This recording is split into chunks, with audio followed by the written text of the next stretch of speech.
이번 시간은 대만 정토종의 근스님 정공법사님의 법문을 정리해서 전해드리겠습니다. 정공법사님은 우리나라에도 많이 알려진 분입니다. 2022년도에 열반에 드셨는데 살아생전 대만의 정토종을 전 세계에 포교를 하신 분입니다.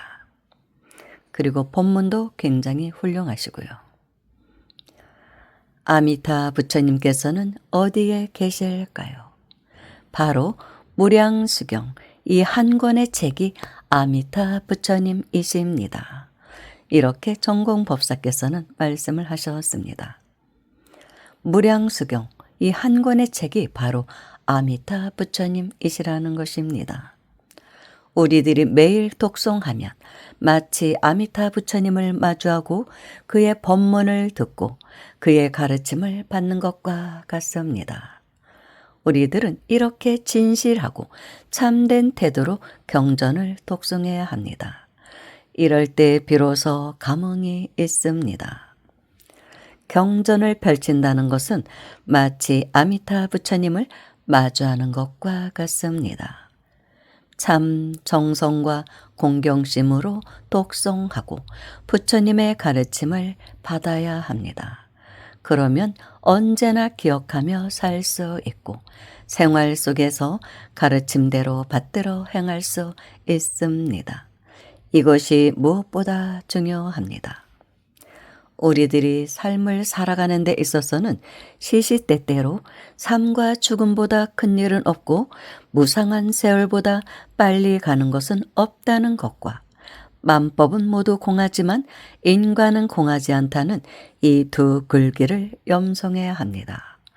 우리는 이번 일생에 생활의 방향이 서 있으면 목표와 원칙에 따를 수 있고 끌려가서 자신을 잃어버리지 않을 수 있습니다.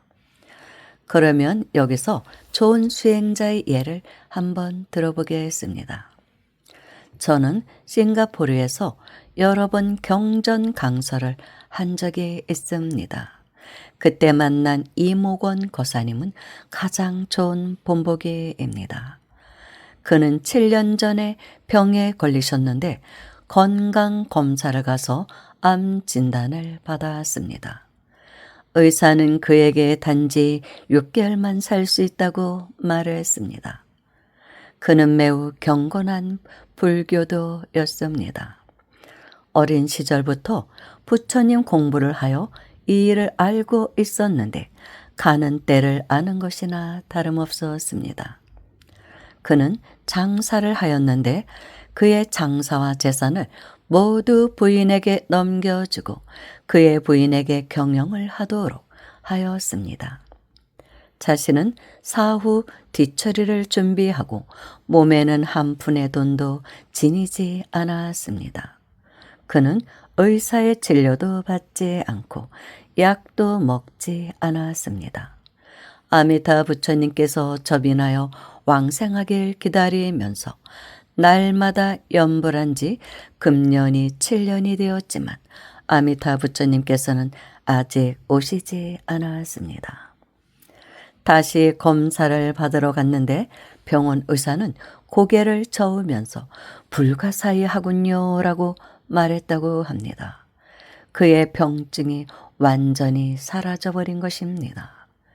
그래서 그는 불교를 위해서 하루를 살겠다고 발심하고 아무 보수도 받지 않고 매일 일하였습니다. 그는 불교 거사림에서 적지 않은 일을 하였지만 한 푼의 보수도 바라지 않았습니다.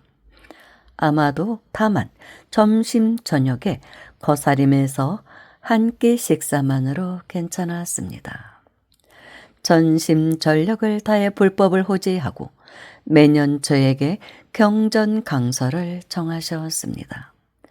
지난해 하반기 입문자 육성반을 시작하고 마치는 과정을 모두 그가 해내었습니다.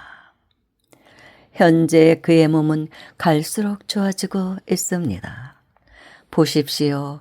이러한 중병에 걸렸는데 다시 검사를 받아보니 확연히 병증이 사라졌습니다.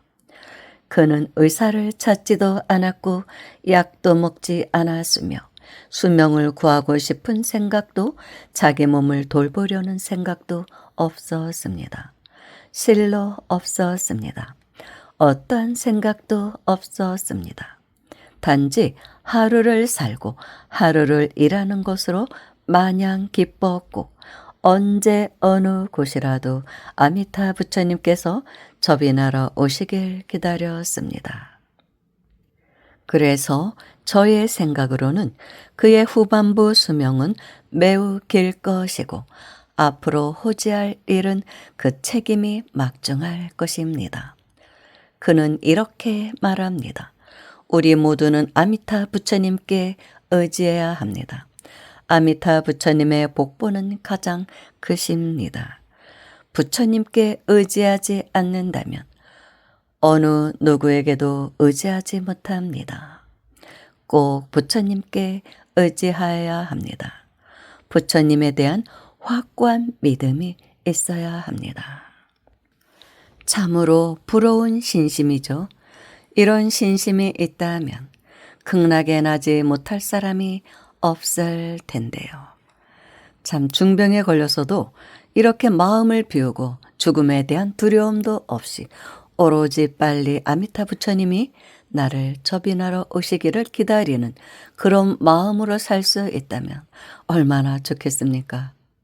그런데 이상하게 또 이런 분들은 병이 낫더라고요. 다 내려놓고 비우고 극락에 나기만을 바라는 사람들은 이상하게도 병이 낫습니다. 아니면은 병이 낫지 않고 죽더라도 굉장히 초연하게 그리고 별로 고통도 없이 그렇게 살다가 가신다고 합니다. 그만큼 신심이라는 것은 굉장히 중요하다는 것이죠. 염불이 인이고 성불이 과입니다. 우리들은 엄청난 행운으로 이 일을 하게 되었습니다. 이래야 무상불위를 증득할 수 있고 이래야 성불할 수 있습니다. 당신이 성불하려면 착실하게 한마디 아미타 부처님을 끝까지 염해야 합니다.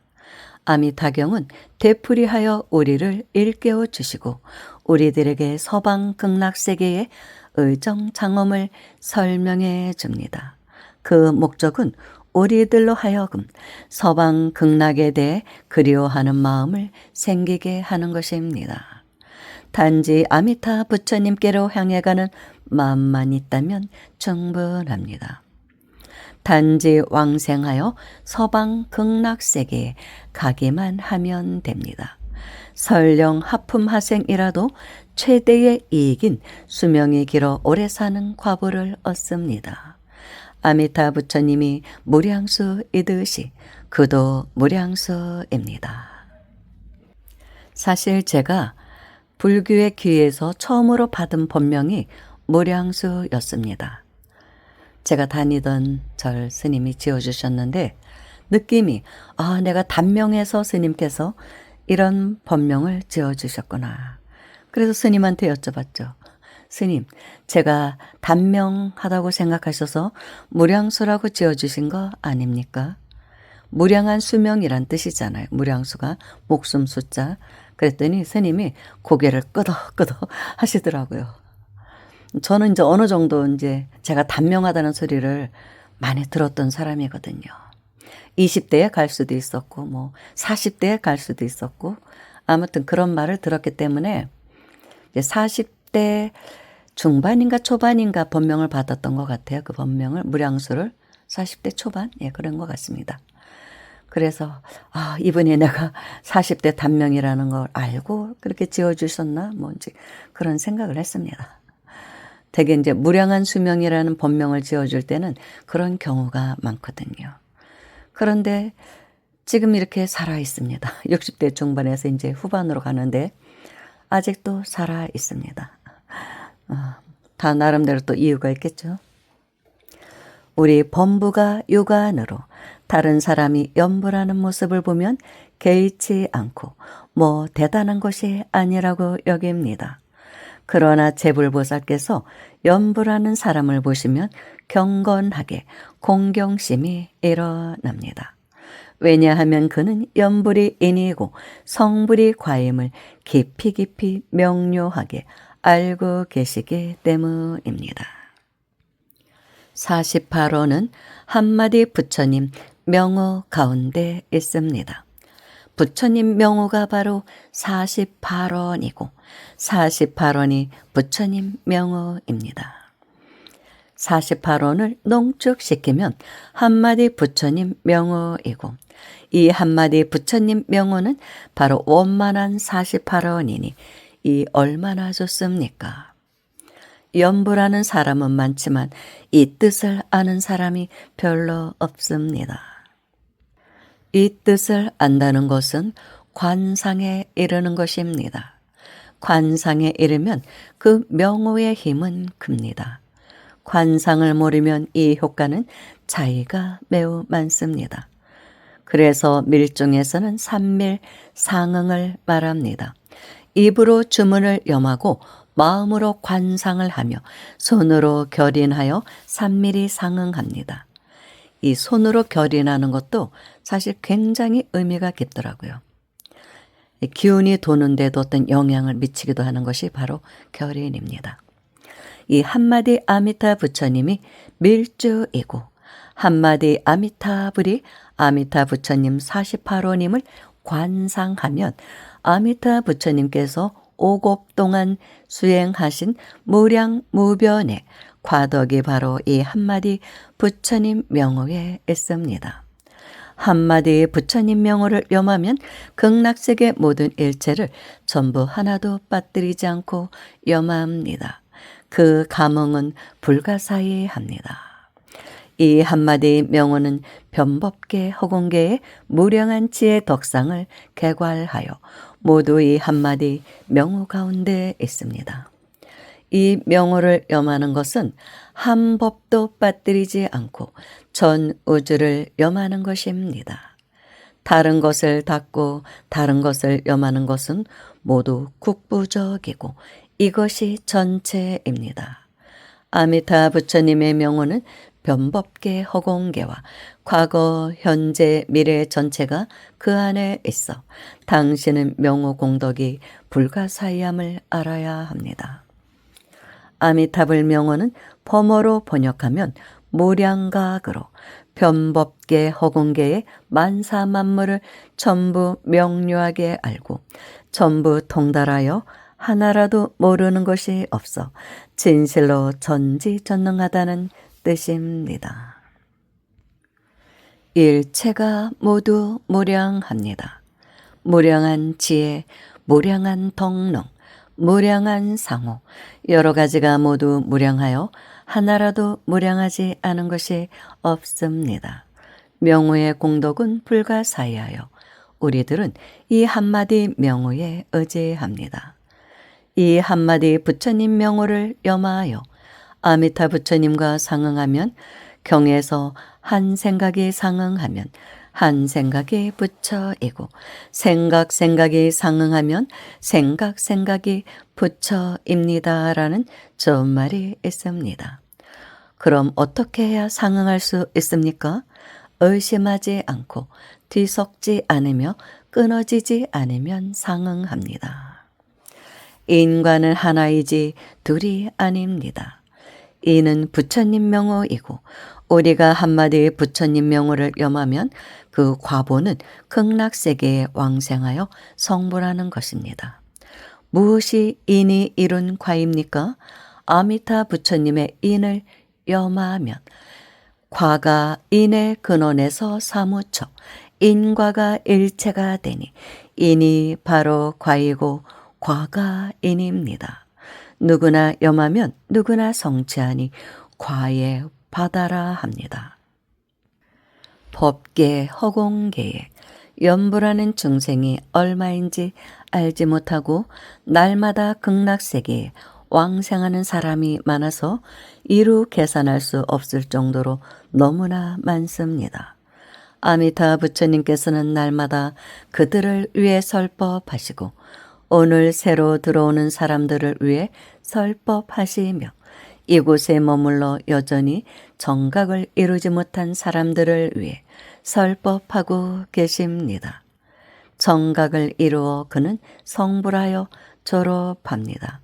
졸업하고서 그는 시방세계에 가서 중생을 교화하고 아직 졸업하지 못한 이 모두와 함께 합니다. 극락세계는 학교와 같아서 날마다 신입생이 들어옵니다. 게다가 왕생은 가장 즐거운 일이고 가장 큰 경사입니다. 왜 그렇습니까? 과거 무량겁 중에 당신의 갇힌 권속 친구들이 극락세계에 가면 모두 볼 수 있습니다. 혼자 외롭지 않습니다. 친구들 중에 많은 사람들이 모두 왕생하여 그들 모두 극락세계에 있습니다. 그래서 극락세계에 이르면 잘하는 사람이 매우 많은데 모두 좋은 사람이고 자신과 관계 있는 사람입니다. 그들은 일찍 왕생하여 그곳에서 우리들을 기다리고 있습니다. 감흥이란 진실로 불가사의합니다. 그것은 타력의 묘용이자 연불 법문의 묘용입니다. 바깥의 성인은 아미타 부처님이십니다. 우리들은 또렷하고 명백하게 압니다. 무량수경을 염송하면 알게 되고 의심하지 않고 믿게 됩니다. 자기의 신령스러움이란 무엇입니까? 당신은 바로 아미타 부처님이고 아미타 부처님이 바로 당신입니다. 이 말은 진실입니다. 아미타 부처님은 어디서 오십니까? 나의 자성이 변해서 나타나십니다. 일체법은 마음에서 생겨난다. 이것은 부처님께서 경전에서 말씀하신 것입니다. 극락세계는 어디에 있습니까? 나의 마음에서 생깁니다. 내가 극락세계를 생각하면 극락세계가 성취되고 내가 아미타 부처님을 생각하면 아미타 부처님이 오십니다. 그래서 나의 마음이 곧 아미타 부처님이시고 아미타 부처님이 나의 마음입니다. 마음이 정정하면 불국토가 정정합니다. 경전에서는 매우 뚜렷하게 매우 명백하게 말씀하십니다. 우리들이 이 뜻을 이해하지 못하면 결코 자성으로 돌아가지 못합니다. 그래서 자기의 신령스러움은 분간하기 어렵다고 합니다. 이것을 명료하게 이해한 후에 신심이 굳건해져서 다시는 흔들리지 않습니다. 무엇을 압니까? 자신과 아미타 부처님의 관계가 일체이고 하나의 성품임을 압니다. 이러한 이치를 확대하여 보면 우리들은 눈앞의 모든 일체 중생이 모두 나 자신의 마음에서 생겨난 것으로 모두 다 나와 일체입니다. 꿈을 꾸는 것과 같아서 꿈속에서 홀연 내가 꿈을 꾸고 있는 것을 깨닫고 자신이 꿈을 꾸고 있음을 압니다. 꿈에서 보는 것은 모두 자신의 마음이 변하여 나타난 것입니다. 꿈속에서 좋은 사람은 당신이 변한 것이고 꿈속의 나쁜 사람도 당신이 변한 것이며 꿈속에 친한 사람도 당신이 변한 것으로 하나이지 둘이 아닙니다. 육조 해능 대사께서는 단경에서 말씀하셨습니다. 공덕은 생사를 깨쳐 삼계를 벗어날 수 있지만 복덕은 그럴 수 없다고요. 한 일은 같은 일이지만 바로 한순간에 마음에 달려있기 때문입니다. 어떻게 하면 우리가 한평생 닦은 복덕이 무량한 공덕으로 바뀔 수 있을까요? 분별하지 않고 집착하지 않으면 바뀌니 곧 이러한 한 점 한 점의 범부와 성의는 터럭만큼의 간격도 없습니다. 당신이 과거에 닦은 복덕은 대수롭지 않습니다. 어느 때라도 바꾸어서 이전의 것을 전부 다 바꾸어야 합니다. 단지 오늘만 바꾸는 것이 아니라 어제 것도 바꾸지 않으면 안 됩니다. 확 바꾸십시오. 모두 다 바꾸어야 합니다. 이것은 너무나 중요합니다. 여러분이 이 이치를 명백히 알면 우리들 한 사람 한 사람이 모두 무량 공덕을 쌓을 수 있음을 깨달을 수 있습니다. 단지 일세뿐만 아니라 과거 세세생생 닦은 것이 한순간에 완전히 바꾸기만 하면 당신의 공덕은 불가사의합니다. 염불은 공덕을 쌓는 일입니다. 아미타경에서는 적은 선근과 복덕, 인연으로는 저 국토에 태어날 수 없느니라고 설하고 있습니다. 그렇지만 이번 일생에 비록 가난하고 심지어 너무나 비천하며 지위도 없고 기원도 없어 중생을 이롭게 하는 일을 한 적도 없을지라도 과거 생 중에 누구 비례로 닦은 복덕을 한 생각에 바꾸고 모두 다 바꾸면 됩니다. 확 바꾸고 모두 다 바꾸십시오. 망상과 분별과 집착을 내려놓기만 한다면 바뀔 수 있습니다. 그러니 우리들이 생활 속에서 사람과 관계를 맺고 일을 처리하며 사물을 대할 때 오욕 육진 속에서 구태여 분별 집착을 할 필요가 있겠습니까? 이러한 이치를 몰랐을 때는 그렇다 쳐도 이제 알았으니 보살이 되어야 합니다. 보살이 되면 사리에 밝은 사람이 됩니다. 다시는 어리석은 일을 저지르지 않는 이가 보살입니다. 보살은 보통 사람과 똑같이 옷도 입고 식사도 하며 예전 그대로 일하지만 생각이 다를 뿐입니다. 생각이 달라서 과부가 같지 않고 몸과 마음이 건강합니다. 그래서 저는 늘 우리들은 병에 걸리지 않을 수 있다고 말합니다. 그러나 만약 병이 있다고 느끼면 어떻게 치료할까요? 탐진치를 끊고 망상 집착을 끊으십시오. 왜냐하면 이것이 병의 뿌리이고 존재하는 일체 질병, 병독의 근원이기 때문입니다. 참, 정성, 정정, 자비로 이것을 끊어버리거나 이것을 약하게 하면 이것이 가장 좋은 자양분으로 우리들의 체력을 회복시켜 줍니다. 부처님은 일체법은 마음에서 생긴다고 말씀하셨습니다. 이것이 바로 우리가 근거하는 원리입니다. 화엄경에서는 오직 마음이 나타난 것이고 오직 식이 변한 것이다라고 하셨습니다. 이것이 부처님께서 우리들에게 알려주신 가장 기본적인 원리 원칙입니다. 우리들이 이 말씀을 들은 후 생활에 응용하고 병을 치료할 때 응용하며 신체 건강에 응용하면 우리들은 양생하여 의약품에 기대지 않아도 됩니다. 우리들은 무엇에 의지해야 합니까? 탐진치를 끊고 진정, 청정, 자비를 닦으면 됩니다. 이것은 불법에서 가장 높은 수준에 도달하는 양생의 길로 세간과 출세간에서 이것과 견줄 수 있는 것은 없습니다. 이렇게 전공법사님께서는 지금 이 순간 확 바꾸라고 말씀하시는데 그게 어디 쉬운 일이야 말이죠. 그럴 수만 있다면 이 세상이 온통 극락세계로 이미 변했겠죠.